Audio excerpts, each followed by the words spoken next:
Аңлаватқаныңла Uyghur xalq çöçeklerinden Vapasız oğulla.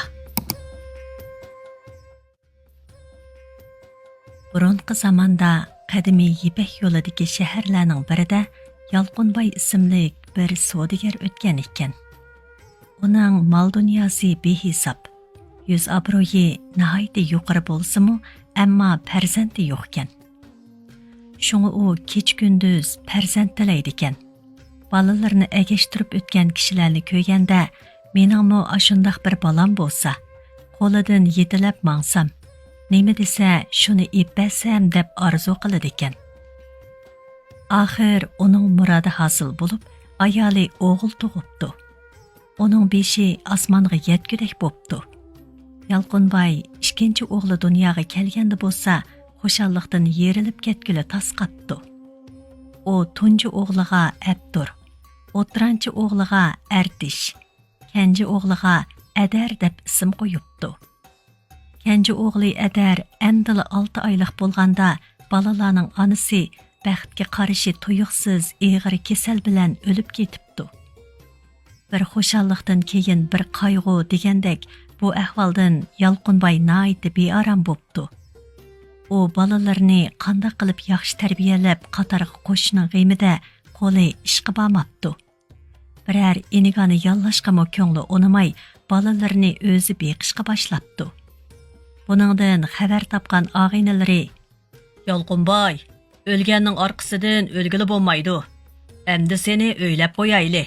Balalarga ona bo'lmasa qandoq bo'ladi? deb maslahat beribdi. Yo'q, bunday qilishga hargiz bo'lmaydi, debdi Yalqunbay. Hayotli bo'lsam, balalarimni o'zim boqaman. Hargizmi o'gay onaning qo'liga qo'ymayman.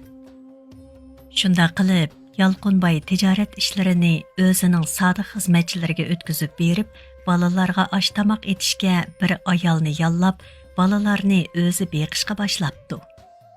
O'g'illari bir-biridan o'moq va chiroyli ekan. Yalqunbay har kuni sahar turib, balalarni tomoqlantirib, 5 yoshlik o'g'li Abdurni o'ng tarafiga, 3 yoshlik o'g'li Artishni so'l tarafiga elib yetilab, kenji o'g'li Adarni murisiga mendirib o'ynatadi ekan. Ular nima yeyman, nima o'ynayman desa, shuni elib beradi ekan. Balalarisiz gelidan g'izomi o'tmaydi ekan. Ularning qiliqlaridan huzurlanadi ekan. Shunda qilib, balalar yildan yiliga cho'ng bo'pti. Lekin ular to'limi erki bo'lib, xohlaganini qiladi ekan. Birisining narsasini yana birisi ilib olsa, zotili bermaydi ekan. Yalqunbay bu holdan xush bo'lib, har qanday narsani ching tutmoqcha qo'lda to'xtamaydi. Balalarim cho'ng bo'lsa, chashqonga kepak oldirmaydigan, o'z ishiga puxta odamlardan bo'lg'udak deb o'ylaydi ekan. Balalar orqa-orqadan maktabga beribdi. Yalqunbay balalarning maktabga berib kelishida biror xavfga uchirmasligi uchun maxsus bir map yozib, balalarni mapiga o'ltirg'izib, o'zi opiradi ekan. Kechda o'zi qaytirib keladi ekan. Ular maktabda boshqa balalarga qaraganda e'tiborliq bo'lib, ustozimi ularni mayliga qo'yib beradi ekan.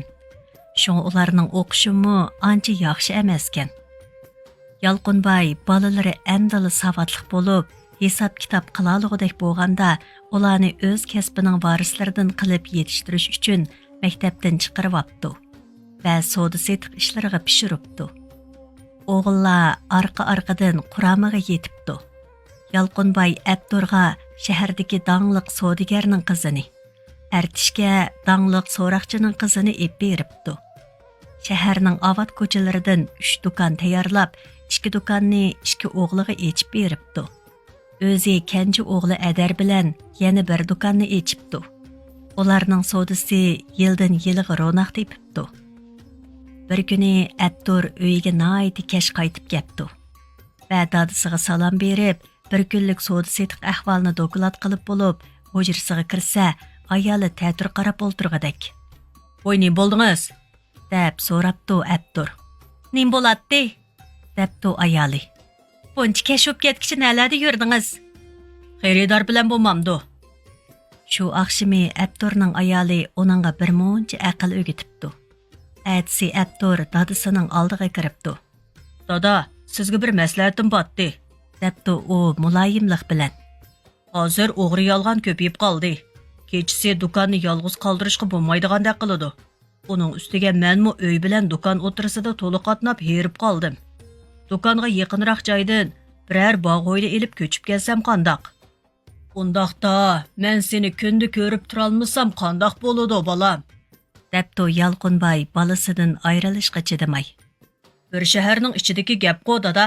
Men kunda kelolmasammi, har 2 kunda bir kelib sizni ko'rib turman. Yalqunbay uyan o'ylab, o'g'lining fikrini o'rinliq hisoblab ma'qul bo'pti. Yana bir maslahat, debdi Abdur dadisiga erkilib. Bizga 2 do'kon ochib berganingiz bek yaxshi bo'ldi. Lekin hisobot bir tutash bo'lg'ashqa, kimning qanchalik foyda elib, qanchalik ziyon tatqanligini bilgili bo'lmaydi ekan. Shunga do'konning hisob kitobini mo ayrim qilsa qandoq? Belli, o'g'lim, belli, debdi Yalqunbay xushal bo'lib. Endi aqlingni topay debsan-da. Men ishqinglarning hisob kitobini ayirib beray. Yalqunbay bir necha kun hisob kitob qilib, do'konda bor mollarni va naqd pulni hisoblab chiqib, 3 do'konga tang taqsim qilibdi. Abdurning hisobini o'z oldiga ayirib beribdi. Abdur o'z heylisining osonli ishga oshganligidan to'limi xushal bo'pti. Yalqunbay uningga do'konga yaqin ko'chalarning biridan katta bir bog' ho'yli elib beribdi. Ayol ikkisi ko'chib chiqib murodiga yetibdi. Uning tijorati texmi ro'naq tepishga boshlabdi. Bir kuni artishning ayolimi g'ovg'a ko'tiribdi. Siz dadingizning qandaq o'g'li? debdi u. O'z o'g'limi yoki o'gaymi? Biz qachongacha do'kondan bo'lgan foydaga ega bo'lolmaymiz. Nemishqa bizningmi ayrim uyimiz yo'q? Bu so'zdan keyin artishningmi uyqusi echilibdi. U bir kuni dadisiga: "Dada, akam Abdurga do'konning yendan uy berib yaxshi qilgan ekansiz. Savdosi nihoyat tez rivojlanib ketdi. Biz o'xshash o'g'il bo'lgandan menga ippasingiz bo'lmamdi?" debdi. Yalqunbayning o'g'lidan ayrilg'isi bo'lmasa-mu, lekin uning so'zini rad qila olmabdi. Uningga do'koniga yaqin bir joydan bog'liq ho'yli ip beribdi. Do'konning hisobotini ayirib qo'yibdi. Endi Yalqunbay kenji o'g'li Adar bilan yolg'iz qoldi. U go'yo o'zini 2 qanotidan ayrilgan qush hisoblab, bolalari kelolmasa, ularni ko'rgili chopadi ekan. Ilgari 3 o'g'lining xuddi kaptarning boshqalaridek yenidan ayrilmay yurganligini o'ylaganida qalbi hasratga to'ladi ekan. Uning ustiga kelin nabirlarimi yenida bo'lmag'ashqa bakmo ichi pushidi ekan. Shunga kenji o'g'li Adarni baldiroq uy o'choqlik qilib, uning bilan birga yashamoqchi bo'pti.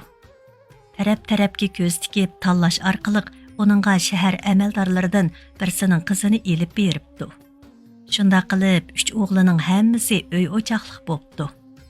G'o'rini ko'rsa olib bo'pti degandek, kunlardan bir kuni Adar xotini bilan so'z talishib qopti. "Akalaringiz uy ayirib, do'kon ayirib chiqib bo'ldi. Siz qachongacha dadingizni beqib yotisiz? Bizmi dadingiz hayot chig'ida o'z oldimizga savdo seti qilsak bo'lmamdi?" debdi ayoli uningga. Adar o'ylab baqsa, uning degini to'g'ri. Shunga umu dadisining beshini og'irtibdi. "Dada, akalarimga do'kon ayirib berib, ayrim uy tutib berdingiz. Menga nemish qundoq qilmaysiz? Menmi siz hayot vaqtingizda mustaqil turmush kechirib baqsam bo'lmamdi? Meni yolg'iz qo'yib, uy ayirib chiqib ketishga qandoq chidaysan, o'g'lim?" debdi Yalqunbay. "Sen endi umrvoyat men bilan birga yashag'in. Umrimning oxirida yakki yegona, helim devoni bo'lib qolmayman. Voy dada, boshqalar kuniga bir qitim kelsa, men 2 qitim kelib sizni yo'qlab turman. Menimi akalarimga o'xshash o'z erkimga qo'yib bering." U yoqqa tortib, bu yoqqa tortib, oxir kenji o'g'lig'imi o'zi ichayotgan do'konni ayirib berib, uningga bog'liq qo'rodan birini ep beribdi. Bir mezgil balalar o'z va'dasiga vafo qilib, har kuni yoki kun aralab kelib, bovayni yo'qlab turibdi. Ular har kelganda bovay eng yaxshi taomlarni atkizib kutib oladi ekan. Eid va bayram kunlarida kelinlariga oltin halqa, bilayuzuk va uzuklarni, o'g'illariga esil raxtlardan tikilgan to'nlarni sovg'at qiladi ekan. o'g'illarining mol ilib dasmoyisi kamlab qolsa yoki cho'ng shaharlarga savdo qilib bormoqchi bo'lsa, o'z pulidan berib, qiyinchiligini hal qilib qo'yadi ekan. Balalarni o'zi yo'qlab borsa, ayrim sovg'a salom ilib boradi ekan. Shunga balalarmi, kelinlarmi Yalqunbayning yo'qlab kelishiga to'limi amroq ekan. Dadisi yo'qlab kelsa, paypitak bo'lib, izzat ikrom bilan kutib oladi ekan. Biroq eqiversa daryoning suyimi ozlagandek, hajlab berib Yalqunbayning pulimi tugashga boshlabdi. Shunga balalariga ilgirgidek kang qo'lliq qilolmabdi. Shu sabablik o'g'illarimi kamdan kam keladigan. Dadisi ularning uyiga yo'qlab borsa, kelinlarning qapiga turilib qoladigan bo'lib qapti. Ilgari kelinlar o'z ota-onasi va tuqqanlarini uyga chaqirsa, qaynotasini chaqirib, uni uyning to'riga chiqarib kutib oladi ekan. Endi xabarmi qilmaydigan bo'libdi. Yalqunbayning uyida bor zapas mol-mulki tugagandan keyin o'ziga bir ig'izli uy qoldirib, bog' o'ylisining hammini setib tirikchilik qilibdi. Eng oxirida hech narsa qolmay ko'chaga chiqib qopti. O'g'illardan yordam so'rash uchun uyiga borsa, o'g'illarning topshiriqi bo'yicha darvozavalla uni kirgizmaydigan bo'pti. Bechora Yalqunbay qiyirganda qanday qilsin? U oxir ko'chaga chiqib tilamchilik qilishga boshlabdi. Bir kuni u tilamchilik qilib yurib, cho'ng o'g'li Abdurning ho'ylisi oldiga berib qolgan ekan, navrisi mahalla bolalarini agashtirib kelib, "Qalandar, yuzi qilin sharmanda!" deb tillig'ila turibdi. Abdur do'kondan qaytib kelib etib, bu ahvolni o'z ko'zi bilan ko'rgan bo'lsa-mu, o'g'lini hay demay, dadisiga qaramay, ho'ylisiga kirib ketibdi. Bir kuni Yalqunbay tilamchilik qilib, o'tiranchi o'g'li Artishning do'konining oldiga borgan ekan, "Odamning yuzini to'kib, bu ko'chaga ikkinchi kelma!" deb haydab etibdi. Yalqunbay eng oxirida "Amroq o'g'lim Adar ozroq bo'lsa-mu rahim shafqat qila" deb uning ishiga oldiga borgan ekan. "Sizda qalandarni doda deyishga bizning yuzimiz qandoq chidaydi? Siz qalandarchilik qilib, bizning yuz obro'yimizni to'kib bo'ldingiz. Mavi ozroq pulni elib, boshqa shaharga berib jon beqing" deb yo'l kirasiga yetgudak pul berib qaytirib etibdi. Yalqunbayni endi hech kimmi boy demaydigan bo'pti. Yalqunbay degan ism Yalqun Gadayga o'zgaribdi. Yalqunbay, "Bu zoda nima kun?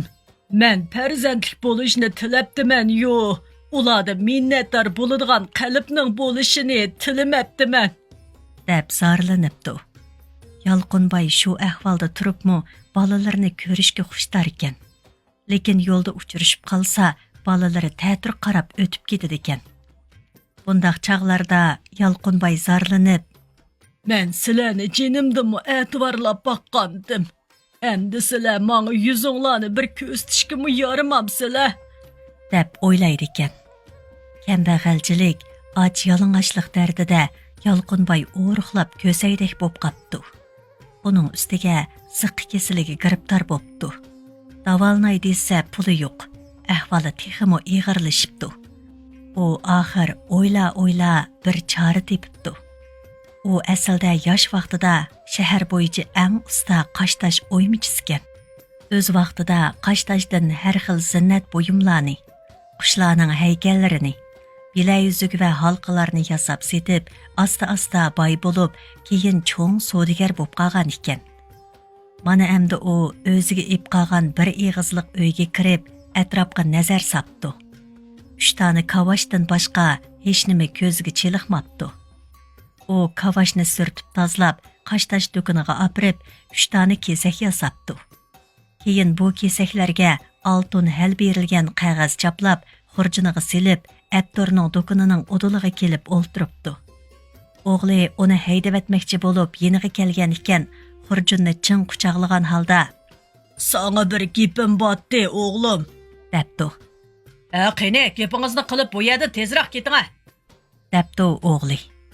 "Mening kunlarim sanoqliqli qoldi. Bugun o'lamdiman, atimi buni bilmayman. Shunga bu omonatlarni sana deb qo'yg'ili keldim" debdi xurjinni ko'zitib. "Nima omonat u? Kimning omonati?" deb so'rabdi Abdur. Bu mening sizlarga qoldirmoqchi bo'lgan eng oxirgi mirosim. Debdi Yalqınbay Xurjunning og'zini yerim echib. Abdur qarsa sap-seriq valildab turgan 3 dona kesak oltin turg'idek. Bu oltinlarni Debdi Yalqınbay ko'ziga liqqida yosh elib. har biringlarga bir kesakdan atab alohida tayyorlatgandim. Bu sirni sangila dedim. Men o'lgandan keyin bularni sen topshirib elib, ukalaringga taqsim qilib bergin. Dada, buni hozirla menga topshirsangiz bo'lmamdi. Debdi Abdurning ko'zlari olachakman bo'lib. Yo'q, men dedim-ku. Buni men o'lgandan keyin qo'lingga olasan. Debdi Yalqınbay. Ongacha har kuni beshimga qo'yib yetib olay. Voy dada, siz bizga nimandaq mehribon. Debdi Abdur xushallanib. O'zingiz shuncha qiyin ahvolda turibmi? U xijil bo'lganidan so'zining oxirini aytolmabdi. Bundaq ko'chalarda xorilib yurmang. Uyga ketayli dada, menga. Deb yalvaribdi. Yo'q bo'ldi. Men tarki dunyolik yo'liga qadam qo'ygan odamman. Men bilan koringlar bo'lmasin. Faqat o'lgan vaqtimda bu narsalar izdiraksiz qolmasin deb sirni sana aytqili keldim. Debdi Yalqınbay. Abdur xushalligidan oshxonaga berib eng esil tamoqlarni akilib, dadisini mehmon qilibdi. Shu kundan boshlab u har kuni 2-3 qitim dadisini izlab turadigan yoki kishi avatib holidan xabar ib turadigan bo'pti. Yalqınbay o'zi o'ylab topgan bu choraning vabosiz o'g'liga qanday ta'sir qilganligini sinab ko'rgandan keyin bir kuni bu chorani o'tranchi o'g'li Artishga, yana bir kuni kenji o'g'li Adarga qo'llanibdi. Shuningdan boshlab o'g'illari uni yo'qlab turadigan, ba'zi kunlari uchelisi tang yo'qlab keladigan bo'pti. Ilgari dadisini qalandar deb hisoblab qechib yurgan o'g'illar endi uni tarki dunyochi deb bilib, tilamchilik qilishini har olmaydigan bo'pti. Hatto kishilar oldida maqtanib, dadam asli tarki dunyolik yo'lida mangan ekan. Biz uni tushunmay qalandarchilik qilib, yuz obro'yimizni to'kdi deb o'ylagankanmiz deyishib, ilgirki vafosizligini oqlaydigan bo'pti. Bir kuni tushlik tamoqda 3 o'g'li tangli kelib qopti. Birsi polo, birsi manta, yana birsi sho'rpa kelgan ekan. Yalqınbay har qaysidan azroqdan yegandan keyin o'g'illarga mundaq debdi. Sizlar bundaq har kuni kelaversanglar, to'limi isrofchilik bo'lib ketgudak. Buningdan keyin navbatlashib, bir singlar bir kuni, yana bir singlar bir kuni kelinglar. Ba'zi kunlari men o'zim boray. Kelinlarni, davrlarni ko'rib turay. Shuningdan keyin o'g'illar har kuni navbat bilan yo'qlab keladigan. Ba'zida Yalqınbay o'zi boradigan bo'pti. Mundaq chaqda kelinlari noyda xijil bo'lgan holda, biz o'zlarini qalandarchilik yo'liga mangdi deb har olgan ekanmiz. Endi bildik. Tarki dunyolik yo'liga mengibdikanlar asli dada. Deb ilgari qilgan hurmatsizligi uchun apu so'rashibdi. Endi Yalqınbayning ismi Yalqın Gadaydan Yalqın tarki dunyochiga o'zgaribdi. O'g'illari va kelinlari tarki dunyochi dadam deyishadigan bo'pti. Shunda qilib Yalqınbay oxirgi kunlarini yaxshi o'tkazadigan bo'pti. Lekin uning ziqqa kesili bargan siri yomonlashib ketibdi. Yalqınbay bir kuni Abdurning uyida o'rin tutib yetib qopti. Shuning bilan 3 o'g'lini chaqirib vasiyat qilibdi. Bolalarim, mening kunim oxirlashib qoldi. Ko'zim yumilib, 40 kun o'tgandan keyin bu xurjunni echib, sizlarga saqlab kelgan oxirgi mulkimni taqsim qilib elinglar. Pul degan tepiladi. Ota-ona buruq tuqqan tepilmaydi. O'zaro ittifoq o'tinglar. Uning so'zi texi tugimay turib, qattiq bir yo'tal tutibdi-da, jon uzibdi. O'g'illari mushundaq kunning baldiroq kelishini kutib kelgachga ancha ko'p yig'izarmi qilishmabdi. Dadisini yerlik qo'ygandan keyin Xurjunga har bir o'g'il birdan qulib selib, kunda navbat bilan saqlashibdi. 40 kun o'tgandan keyin hammasi o'lash-cho'lash Xurjunning eg'izini echibdi.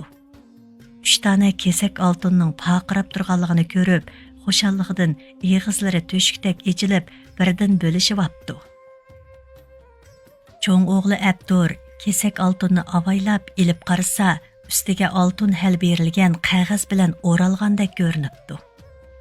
Qog'ozni so'yib olgan ekan, uning ichidan siliqlangan kavash chiqibdi. Artish adarmo o'z o'lishlarining qog'ozini so'ygan ekan, uning ichidanmo kavash chiqibdi. Ular kavashlarga qarab turib ketib, ishning tegi taktiga yetibdi va o'zlarining qilganlariga qattiq pushaymon qilib